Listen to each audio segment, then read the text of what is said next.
I'm Miss Nelson. How are you? I'm here to sing and dance with you. My name is Bruce. My music and sound will keep you jumping and dancing around. So let's all shout a big whoopee. For Dance, Sing, and Listen, number 3. Listen to what we say, dear hearts. This is where the magic starts.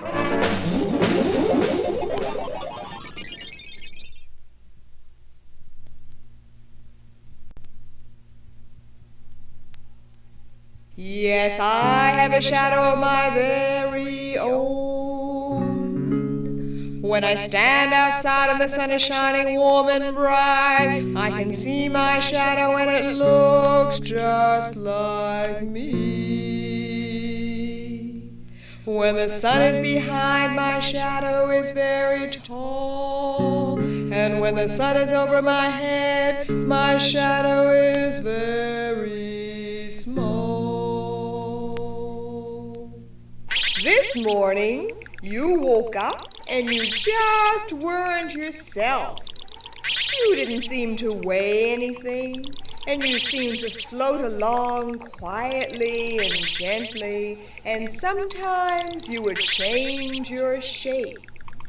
You were your own shadow.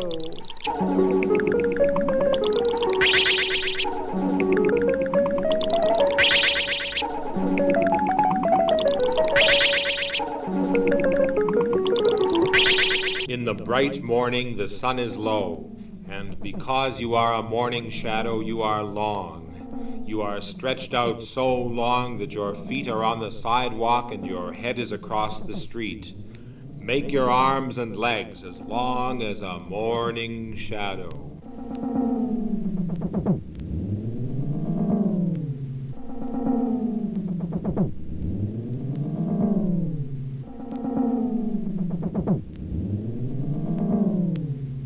Now, because you are a shadow, you can bend and curl around rocks and buildings like a snake.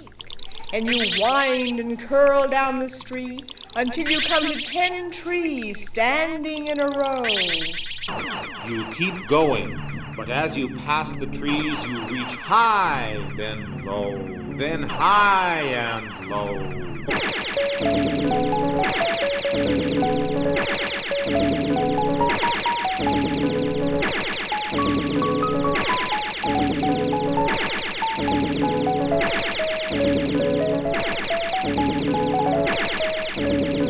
And because you are a shadow, you can climb up to the top of a high building.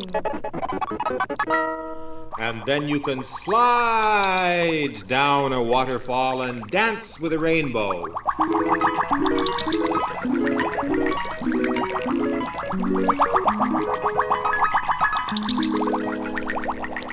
But now you can't reach as high as you could.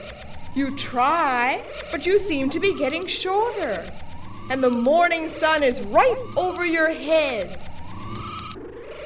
You close your eyes because of the bright golden light, and when you open them you are so short that your nose is almost on the ground and you don't seem to move at all.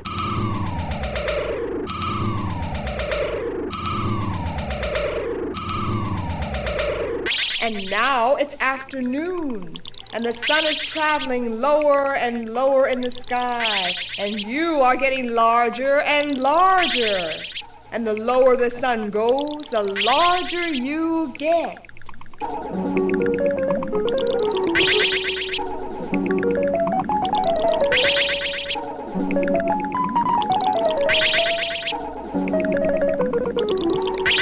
And the bright red sun sets and it's dark out. And the shadows, where are they?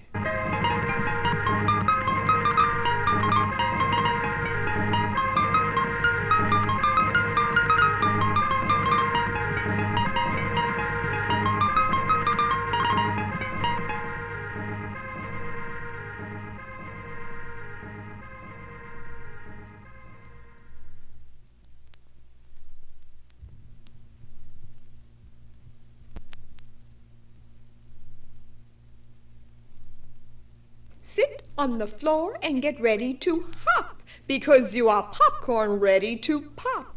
When you hear the drum sounding like so, pop up, popcorn, ready, set, go!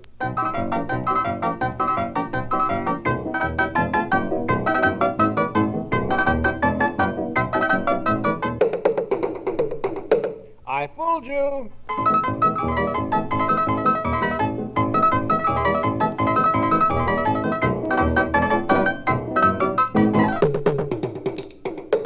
Fooled you again.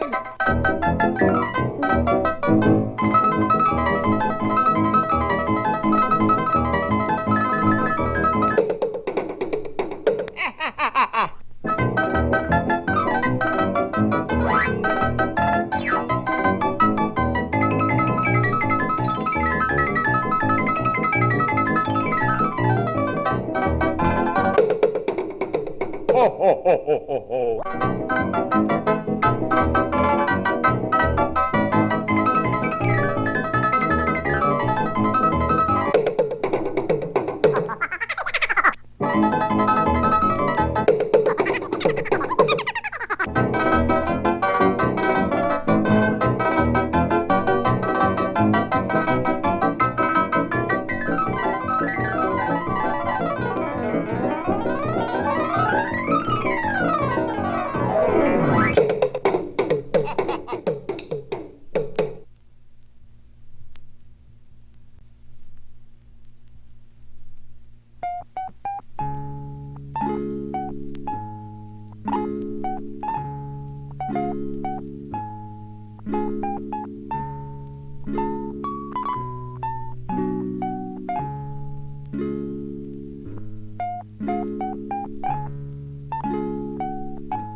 The ocean was calm and peaceful, and the afternoon sun sprinkled silver flashes on the blue water.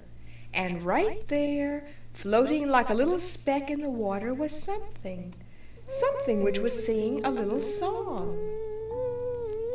And that something singing was our good friend Coco the coconut. You will remember that on our last record, Coco the coconut, who is always looking for a tree on which to grow and live happily, was in New Zealand. And you will remember, too, that Coco had fallen from a great tree whose kind branches passed Coco down gently to the ocean. Well, Coco floated for a very long time, sleeping, singing, and swimming, until suddenly he thought, "It's time for me to go ashore again and look for a nice tree that suits me. And that island looks like just the place. I wonder if it's deserted. I can see some old marble pillars and stone walls and some statues of people. It's a beautiful island." So Coco let the tide carry him to the shore of an island which sparkled like a jewel in the sun. As he came closer, he heard the voices of children speaking a language he didn't understand.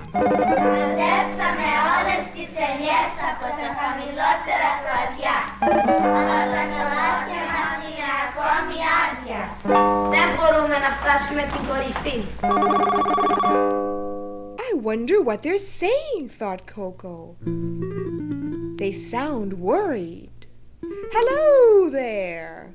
My name's Coco the coconut." The children waved at Coco and said, Yasu, Coco. "I wish I could understand what they're saying," said Coco out loud. "Maybe they would know where I could find the tree I'm searching for." Well, Mr. Coconut, maybe we can help you find this tree. Why, I can understand you, exclaimed Coco, smiling as only a coconut can. The little boy smiled a smile as big as Coco's and told Coco that he was in a country called Greece, and that he was welcome indeed, and told him that the children were trying to fill a basket with olives from a large olive tree, but they couldn't reach most of the olive fruit, and their baskets were still empty. Well, said Coco, I'm just the coconut to help you. You see, that olive tree might be the very tree I'm looking for to call my home. I'll take a little run, like this. And a jump, like this. And there, I'm halfway up the olive tree. Now I'll shake the branches so, and there, down come all the olives you want.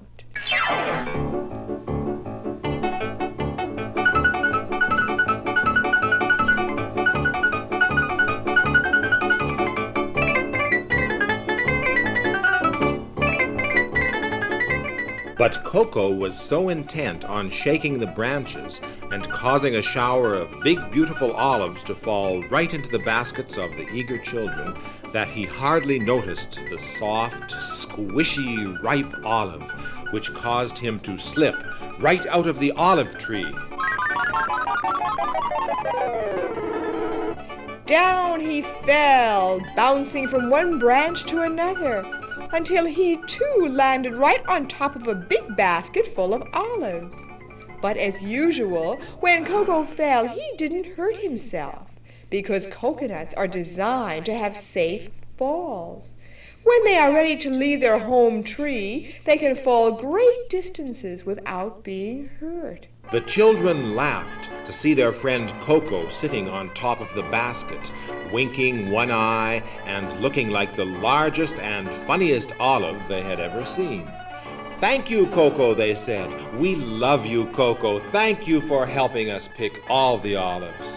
And before Coco could wink his other eye, the children had formed a circle around him and were making up a special song for him. Even though the children sang in their own Greek language, Coco knew that the words of the song meant, "Coco, come here. We want to thank you. Coco, we love you. Thank you, Coco."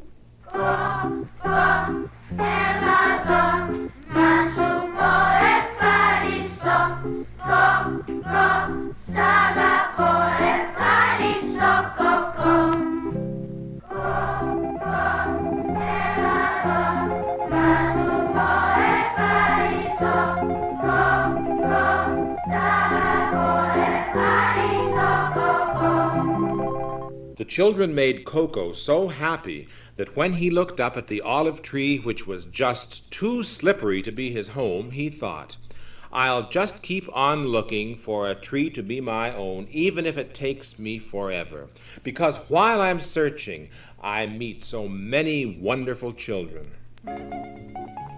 The sun was beginning to set on the ocean, and red and purple shadows began to make the island even more beautiful.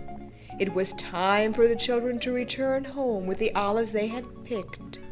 So Coco bounced right out of the basket into the waves, which began to carry him further and further out to sea. Coco waved at the children, and they waved back at him as they began to skip and dance their way home. "Kalinichta," said Coco. Good night.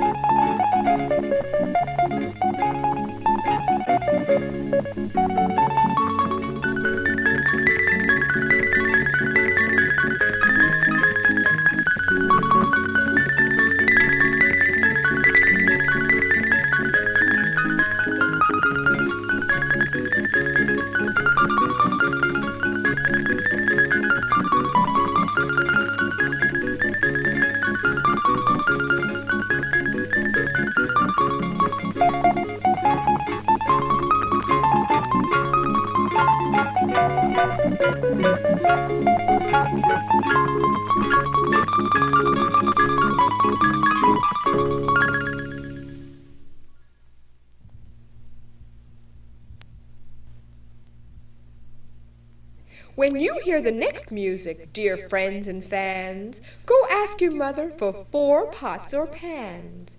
Ask her for real ones, and ask for a spoon, and bring them back here to help play a tune. Here is the music. Be back when it's through with 4 pots or pans, 1 spoon, and you.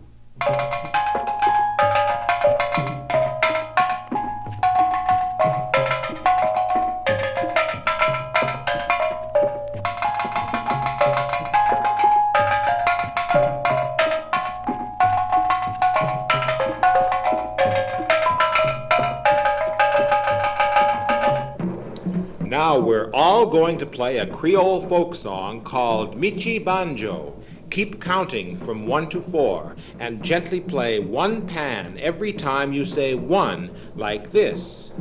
1, 2, 3, 4, 1, 2, 3, 4, 1, 2, 3, 4, 1, 2, 3, 4.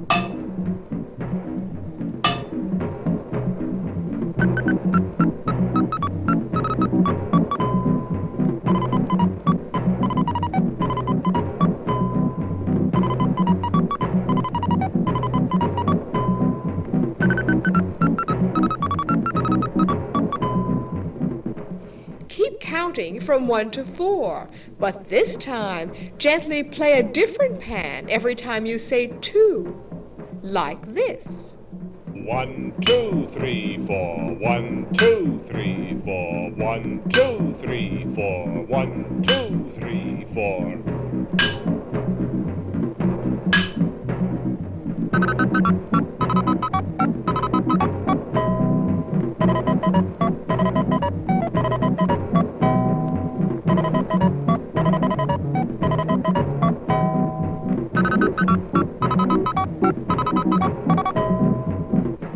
Now we're really playing. Keep counting and play on 2 different pots. Play on one when you say the number 1, and play on another when you say the number 4, like this. 1, 2, 3, 4. 1, 2, 3, 4.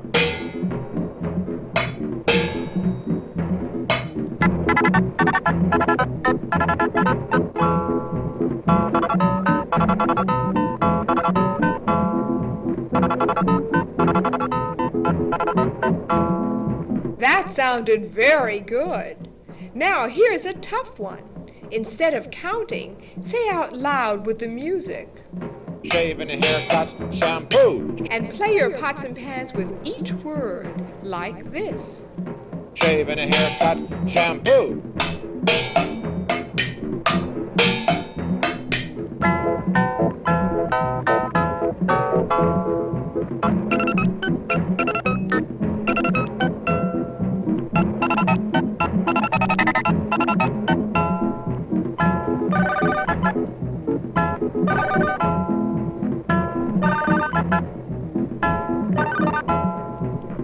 Now have fun and play your own way, and it will sound even better if you play gently.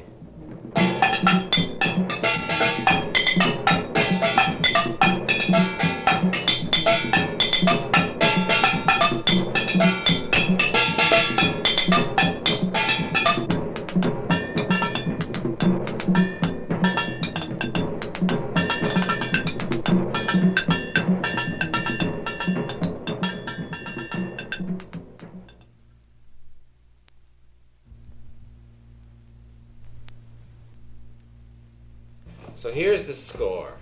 I've done a song, and it's about a pig, and he's a very smart little pig, and he can do all sorts of little tricks, and the purpose is to tell the children on the record, you be the little pig, and you do this. When the little pig bends his knees, you bend your knees, etc. And the song has like a trick little ending.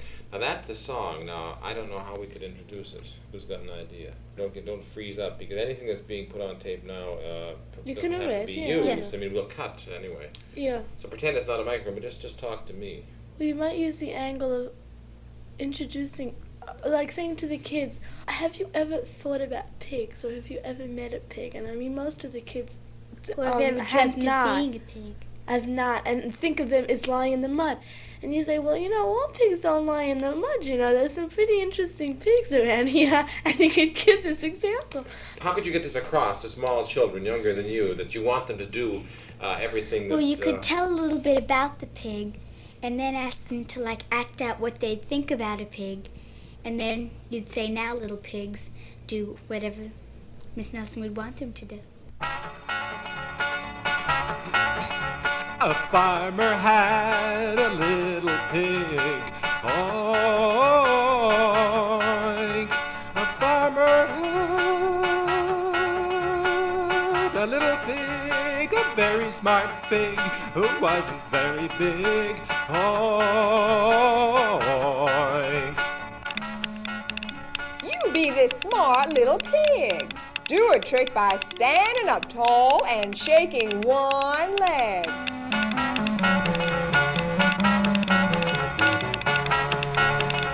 The little pig knew how to beg. Oh, the little pig knew how to beg. He could stand up tall and shake one leg. Oh. Now, little pig, put one hand on a hip and away you skip.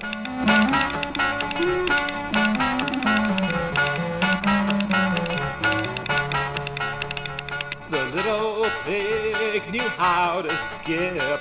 Oh, the little pig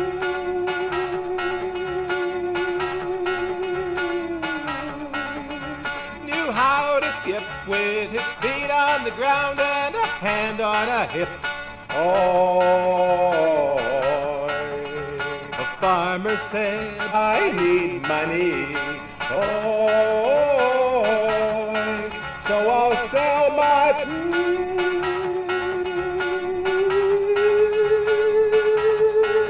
to an old lady for to keep her company. Oh, old lady, I've come to sell my pig. Oh, old lady, I've come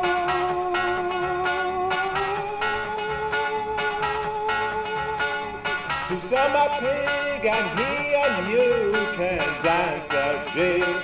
Oh. Now, as you know, that little pig was smart. Oh, he danced his way to the old lady's heart, and she bought the pig, the farmer, and the cart. Oh.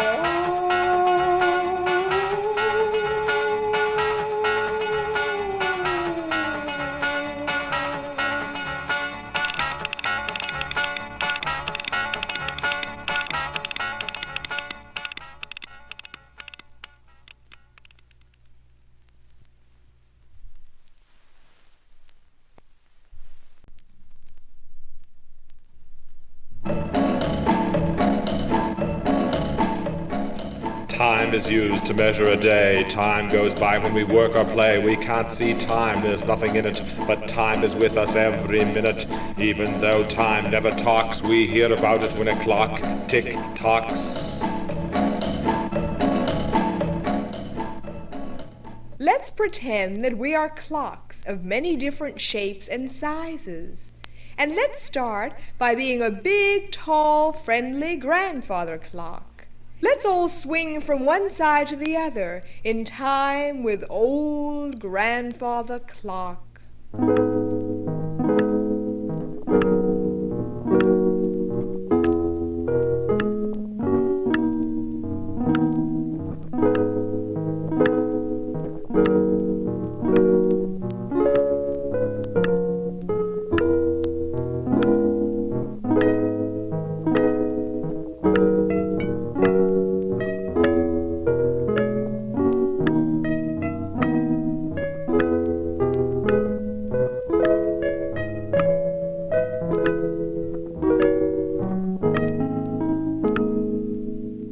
Let's be a cuckoo clock with a little bird who pokes his head out and says, this time, put your hands on your hips and move any way you like while the clock ticks.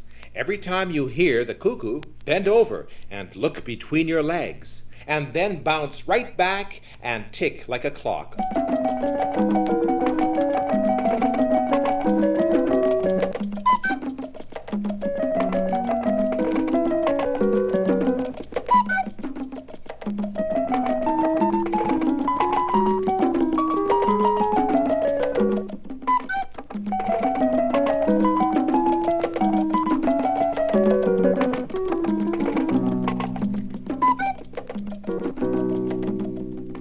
Now, here's a clock that gets tired and runs down. Jump with nice light jumps to the music of this clock, and jump smaller and lower as the clock runs down. When the clock stops, stop jumping and wind yourself up like this. And jump all over again.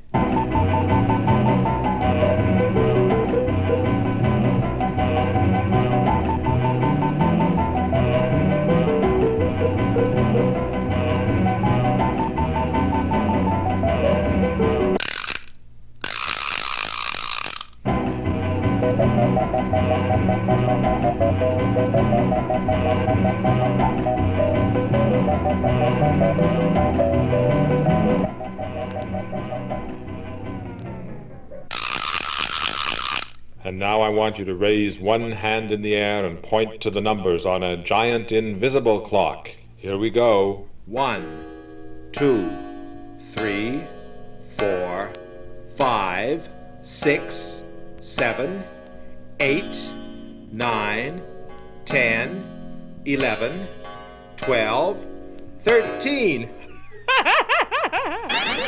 See if you can shake your head as fast as this wristwatch. And then listen to all the clocks and be any one you wish.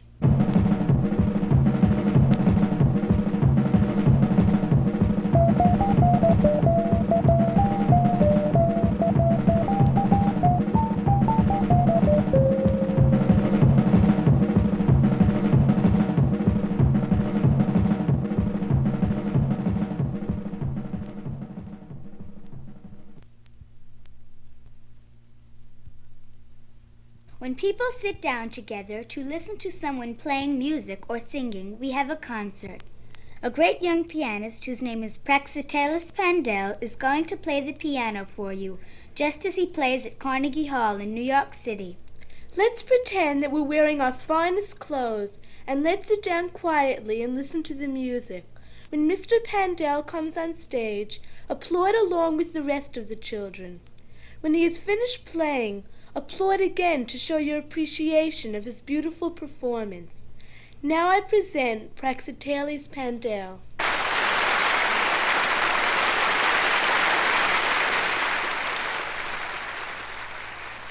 Since this is a concert for children, I will play a piece full of the fast, exciting notes children love to hear. This piece was composed by Felix Mendelssohn and is called Rondo Capriccioso. Mendelssohn loved elves and gnomes and little magical creatures who dance in the moonlight of stories. Playing this piece is fun, and if you close your eyes and listen carefully, you can imagine the tiny people laughing and dancing right on the keys of my piano.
Let's see if we can be things that use electricity. Toasters, lamps, electric clocks, machines to wash and dry your socks. We plug them in, and as you know, we turn them on. Here they go! Let's be an electric toaster, making toast by squatting down and bouncing gently. When the toast is ready, up we pop.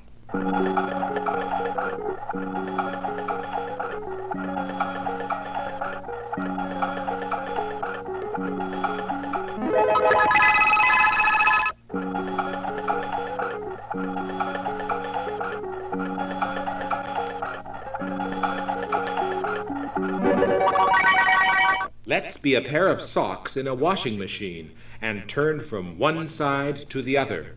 When the socks are clean, let's put them in a dryer and spin around until they're dry.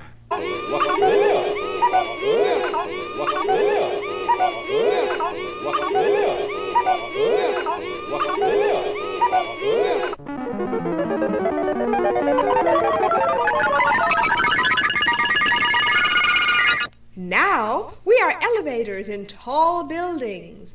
Let's stretch as high as we can reach and go slowly right down to the basement.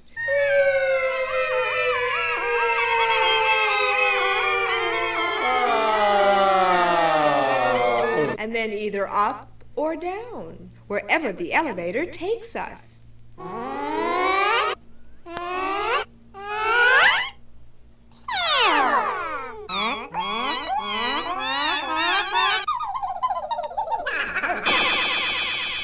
Here's an electric machine that makes 3 quick movements.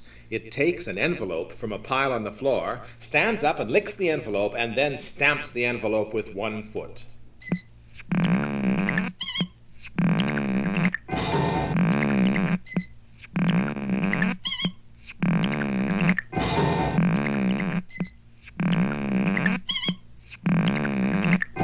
And now you invent some things that use electricity to make them work, and we'll make the electricity.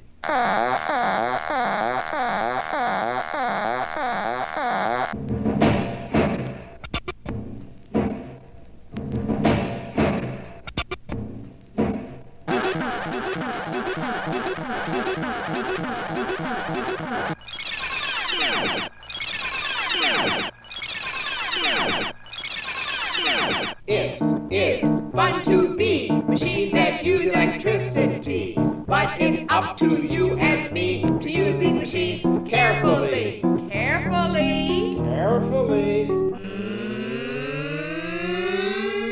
Zap! Ouch!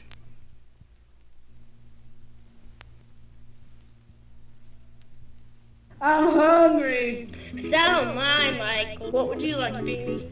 I love a hamburger. So would I. What about you, Pauline? Me too. Hey, there's Miss Nelson and Bruce. What about you? No matter where I am, burger, there's nothing like a hamburger, no jelly burger, no jam burger. I'll take a hamburger. Me, me, me, me, me, me, me. A mouse was sitting nibbling a piece of cheese and bread.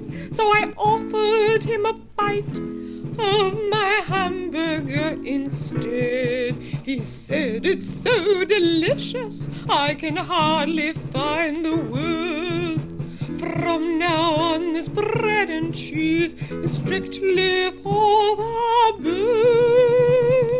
No matter where I am, burger, there's nothing like a hamburger, no jelly burger, no jam burger. I'll take a hamburger. Me, me, me, me, me, me, me. You. Once there was a skunk who didn't like the things he ate. No? He wouldn't eat the food that Mama put upon his plate. What then? But then she gave him hamburgers. He liked them very well. But he wouldn't eat the onions, 'cause he couldn't stand the smell. No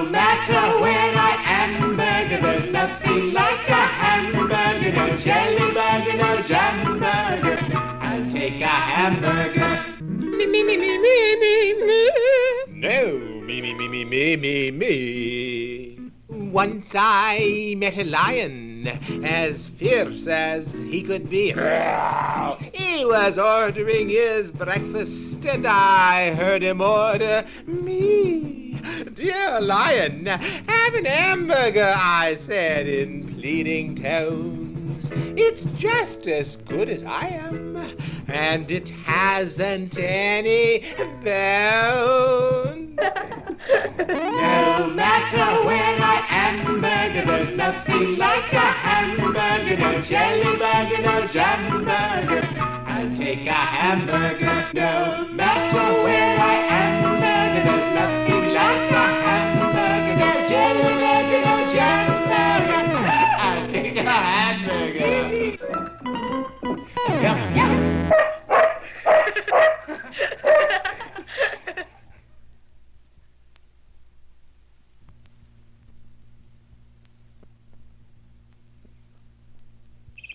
I would like to tell you the story of a stubborn bird. Do you know what it means to be stubborn?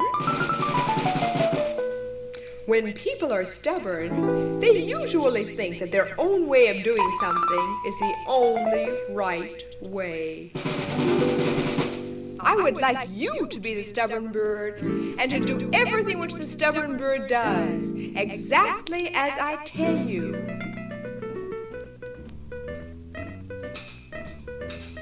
Once upon a time, there was a family of birds. A mommy bird, a daddy bird, and lots of little baby birds.